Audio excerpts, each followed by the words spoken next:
Hello दोस्तों। आज आपको मैं ऐसी स्टोरी सुनाने जा रही हूँ जो एक बहन के संघर्ष की कहानी है। वो बहन अपने भाई के लिए संघर्ष करी, लंबा संघर्ष किया, जिसका भाई पाकिस्तान की जेल में गलती से पाकिस्तान की सरहद को पार कर गया था और पाकिस्तान की जेल में यातनाएं झेल रहा था।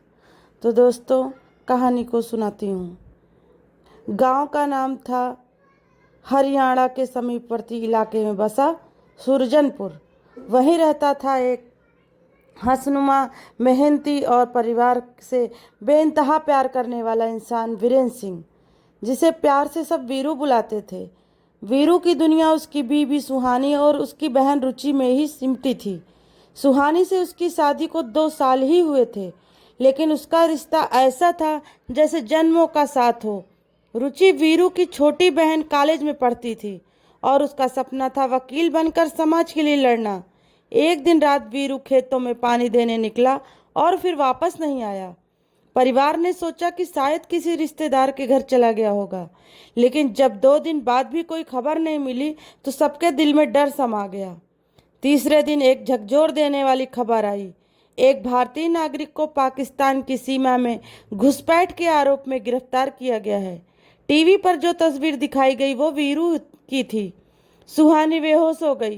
रुचि की चीख गांव की फिजाओं में गूंज उठी। ये झूठ है, मेरा भाई ऐसा कुछ नहीं कर सकता। वीरू पर पाकिस्तान में बम ब्लास्ट का आरोप लगा। उन पर यह भी इल्जाम था कि वो एक भारतीय जासूस हैं। नाम दिया गया भारतीय raw agent Sarabjit Singh. Pakistani TV चैनलों पर शोर मच गया, लेकिन हकीकत कुछ और थी। वीरू अपने गांव की सरहद के पास रास्ता भटक गया था और सीमा पार कर गया था। पाकिस्तान की जेल में वीरू के साथ अमानवीय व्यवहार हुआ। उन्हें पीटा गया, भूखा रखा गया और बार बार यह कबूल करवाने की कोशिश की गई कि वो जासूस है। वीरू की आंखों में आंसू थे, लेकिन जुबान पर सिर्फ एक बात, मैं निर्दोष हूँ, मैं भारतीय किसान हूँ। भारत में रुचि ने कोशिशें शुरू की। वह हर मंत्री, अफसर और मीडिया हाउस के पास गई। सब ने कहा यह विदेश नीति का मामला है, हम कुछ नहीं कर सकते।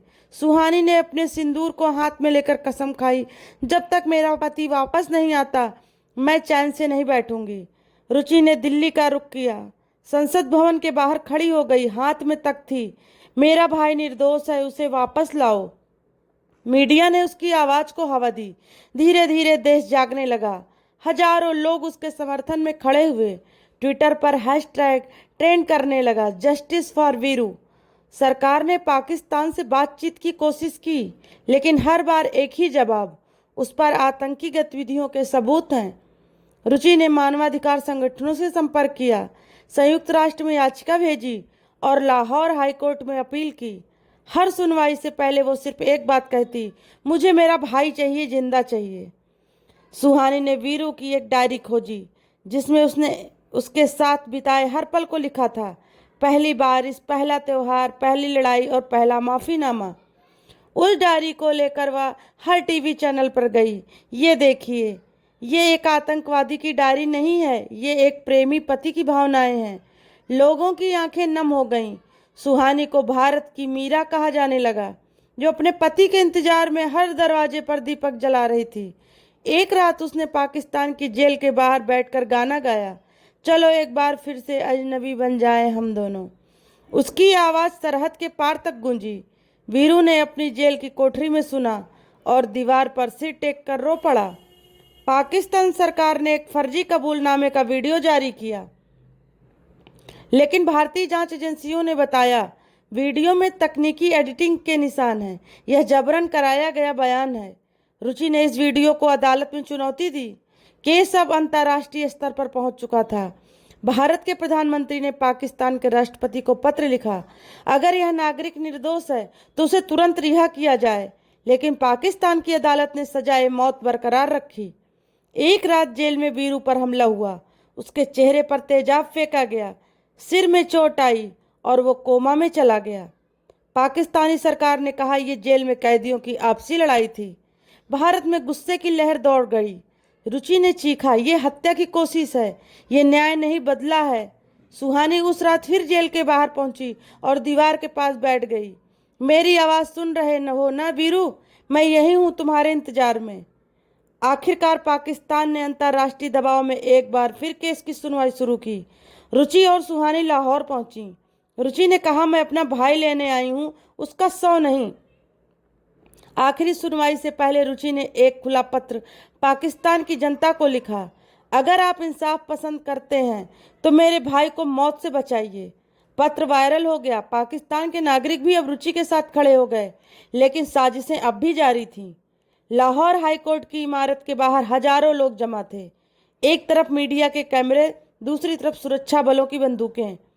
उस दिन पाकिस्तान की अदालत में सिर्फ वीरू की नहीं, इंसाफ की आखिरी परीक्षा होनी थी। सरकारी वकील ने कहा, वीरू एक भारतीय जासूस है। वीरू के वकील ने जवाब दिया, ये सबूत छेड़छाड़ किए गए हैं।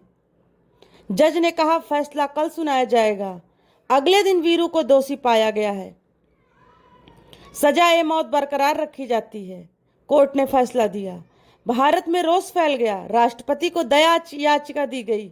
रुचि ने एक वीडियो बनाया। अगर वीरू को कुछ हुआ तो दुनिया देखेगी कि पाकिस्तान इंसानियत का गला घोट रहा है।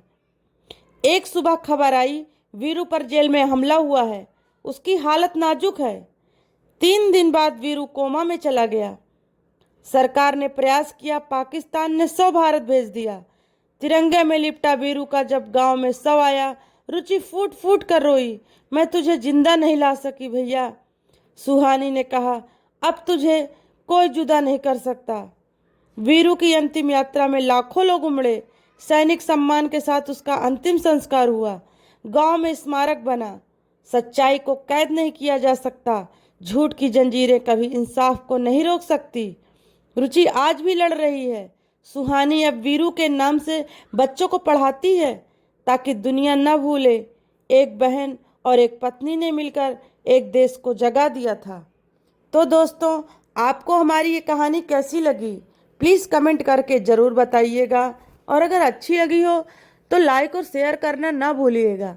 चैनल पर नए हो तो चैनल को सब्सक्राइब करिएगा और बेल आइकन को दबाइएगा, जिससे हमारी नई नई कहानियों के नोटिफिकेशन आप तक पहुंचते रहें। फिर मिलते हैं दोस्तों आपसे एक नई कहानी के साथ। तब तक के लिए दोस्तों, जय हिंद, जय भारत।